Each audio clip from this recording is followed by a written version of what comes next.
G'day guys, welcome back to SuperCoach with DR and welcome to part 1 of the Round 10 stock market video. Hope you're all having a ripping week so far. Now, as you can probably tell, I'm a little bit under the weather. I am battling the flu at the moment, so I've done things a little bit differently this week. I've broken the stocky up into 3 parts, mainly just to make it a little bit easier for myself. We'll start off with part 1, which is this video. We'll focus on the defenders. Part 2, we'll focus on the midfield, and then in our last video, we'll look at the rucks and the forwards. Before I finish the intro, and I'm going to make this one really short this week, just want to give a massive thank you to everyone. We've just hit 3,500 subscribers on the channel, which is something that I thought I'd never achieve. I'm extremely humbled, but the channel would be nothing without all of you guys, so thank you very much for the support. It means the absolute world to me. So, on that positive note, we'll start off with the 500k plus defenders. Let's see who's up the top this week.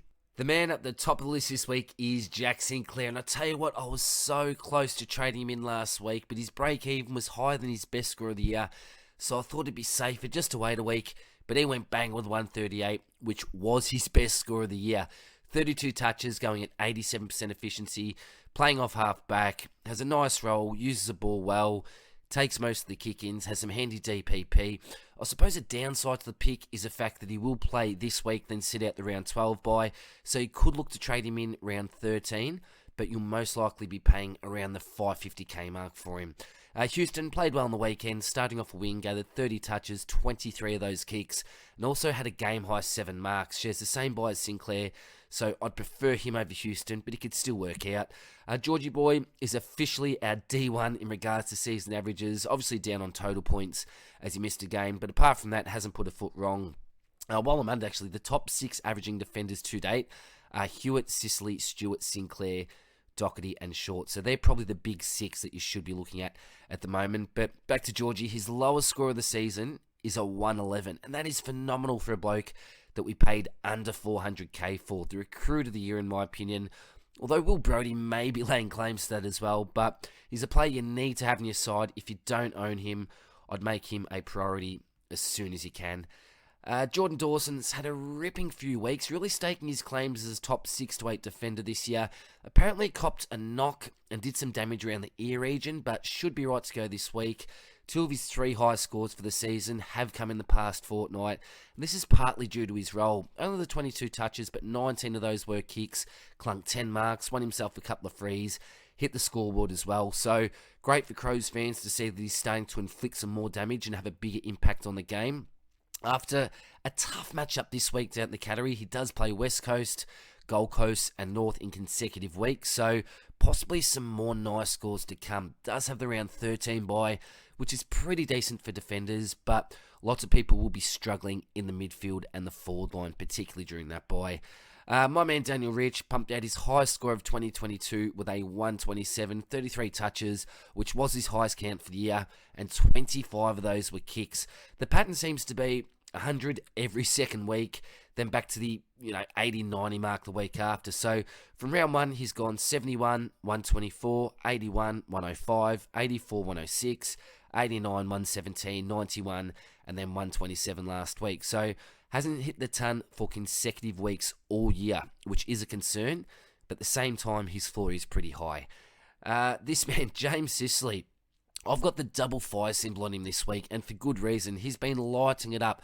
Lowest score in the last 7 weeks is a 113. He's now go up over 150k and not looking like throwing a bad score in. It's a tough position as a non-owner. He's killing you every week, but his price tag is now north of 600k. He's our most expensive defender in the game. Similar to Stewart, if you have the cash to trade him in, I think go for it.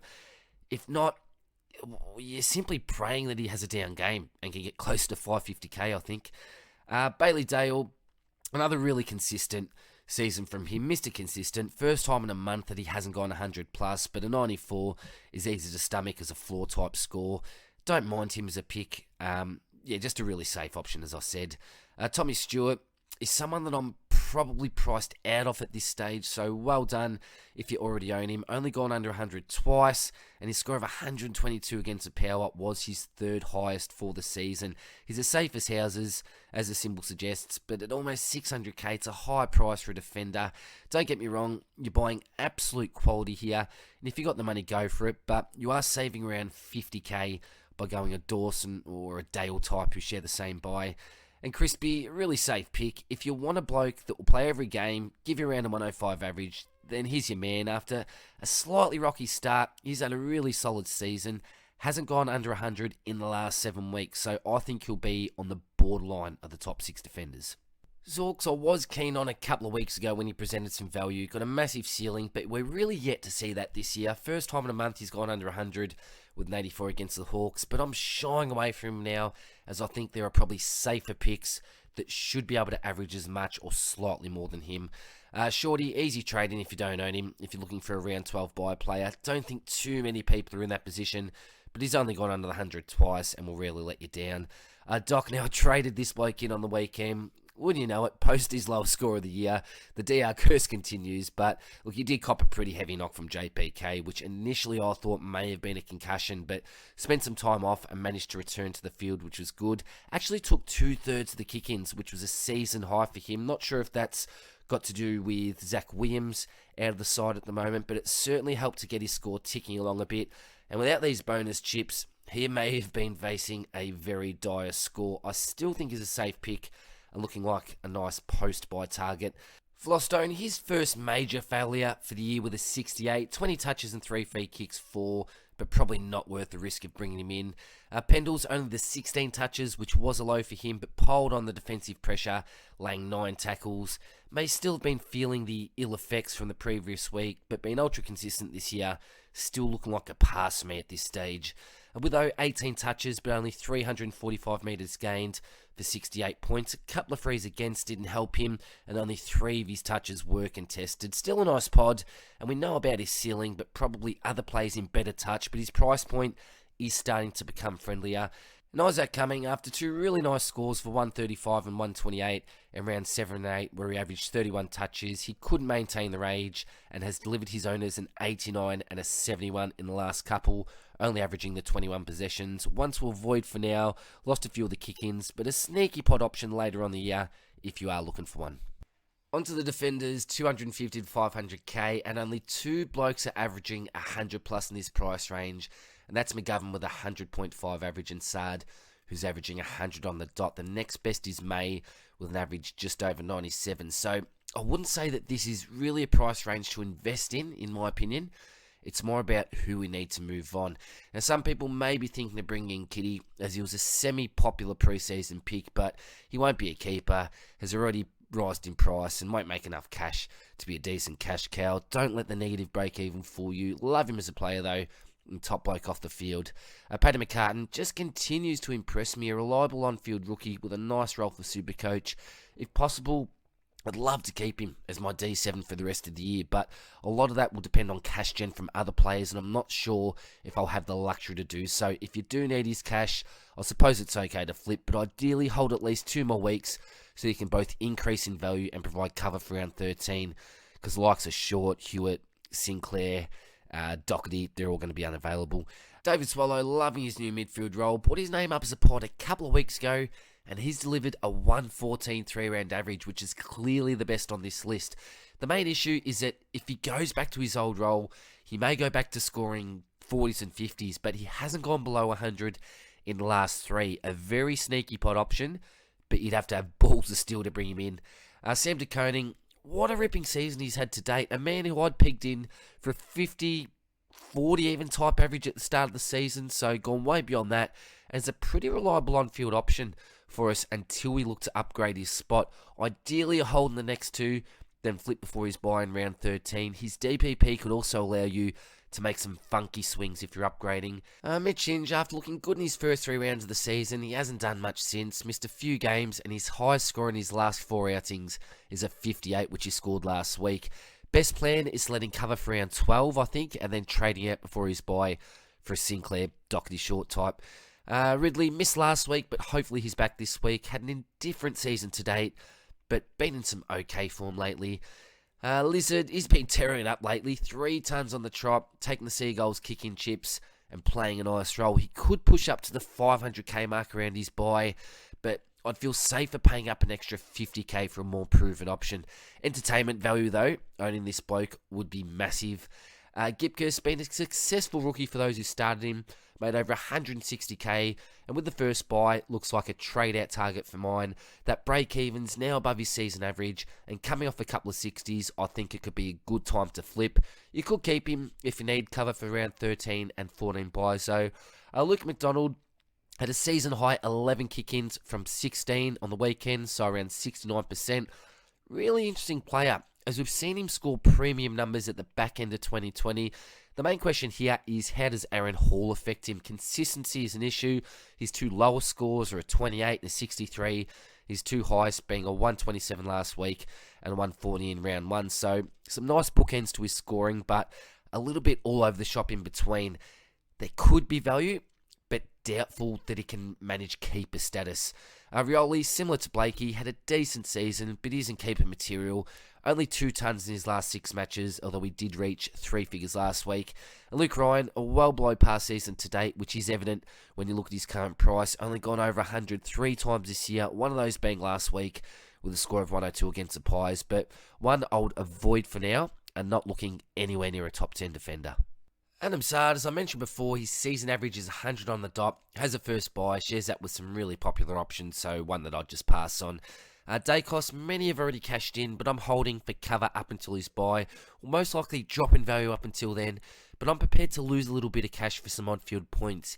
His DPP will allow me to use him for cover in both the defensive line and in the midfield, but if you need his cash to upgrade, no way is trading him out. Bowie, a very similar position to Dacos, trade or hold depending on your situation.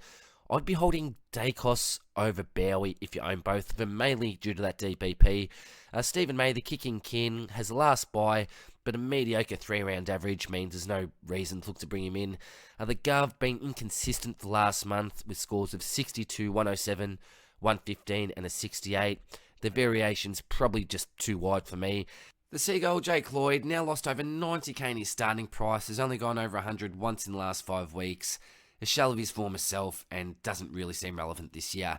And Lockie Whitfield obviously missed last week due to injury. Not sure if he's available this week. I cut ties with him last week because I just lost patience and he does have the first buy. If you hold, you're simply hoping for McVeigh to place him back into his old role, allow him to find his mojo again. We saw what Cogs did last week, so there is hope, but I must admit that it does feel really good not seeing him in my side.